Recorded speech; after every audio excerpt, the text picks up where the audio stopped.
China expresses its opposition to stoking bloc confrontation in the West Philippine Sea, reacting to the upcoming trilateral summit of the Philippines, Japan, and the United States. In a press conference, Chinese Foreign Ministry spokesperson Mao Ning answers questions on how China views the April 11 summit at the White House in Washington, D.C., as well as the three nations' plans to deepen ties. In response, Mao says that defense cooperation between any countries should be conducive to regional peace and stability. The spokesperson adds that China opposes putting together exclusive groupings and stoking bloc confrontation in the region. The trilateral summit will be held amid heightened tension in the region due to China's continued harassment of Filipino-manned vessels in the West Philippine Sea.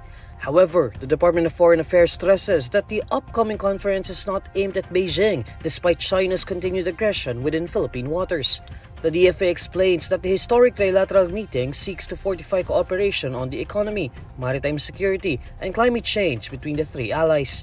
In a press briefing on April 5, DFA Acting Deputy Undersecretary Hans Mohaimin Siriban said that the summit aims to strengthen peace in the Indo-Pacific region.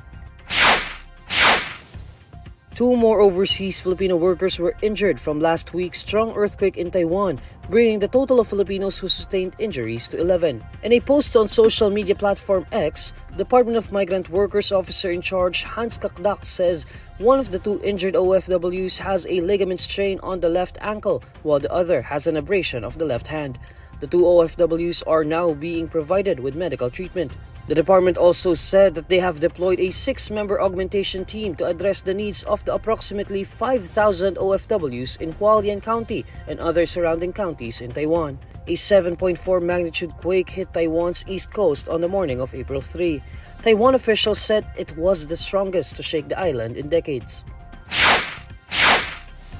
The Land Transportation Franchising and Regulatory Board reminds the public of the April 30 deadline for the consolidation of public utility vehicles. In a press conference, LTFRB Chief Teofilo Guadis III asks jeepney operators to comply with the deadline set for the consolidation of PUVs on April 30. He adds that LTFRB will revoke the franchises of unconsolidated PUVs and that they will no longer be allowed to ply the routes of Metro Manila. Meanwhile, Transport Group Piston remains firm on its stance against the franchise consolidation of PUVs after they have filed a temporary restraining order before the Supreme Court in December 2023. The group expressed optimism that the temporary restraining order will be granted by the Supreme Court before the deadline.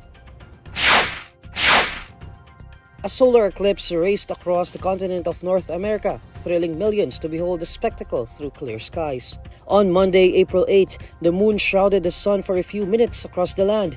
Almost everyone in North America could see at least a partial eclipse, weather permitting. The path of totality was approximately 115 miles wide, which encompassed several major cities in North America. An estimated 44 million people live within the track, with a couple 100 million more within 200 miles. National Air and Space Museum curator Tisel Muir Harmony says this may be the most viewed astronomical event in history.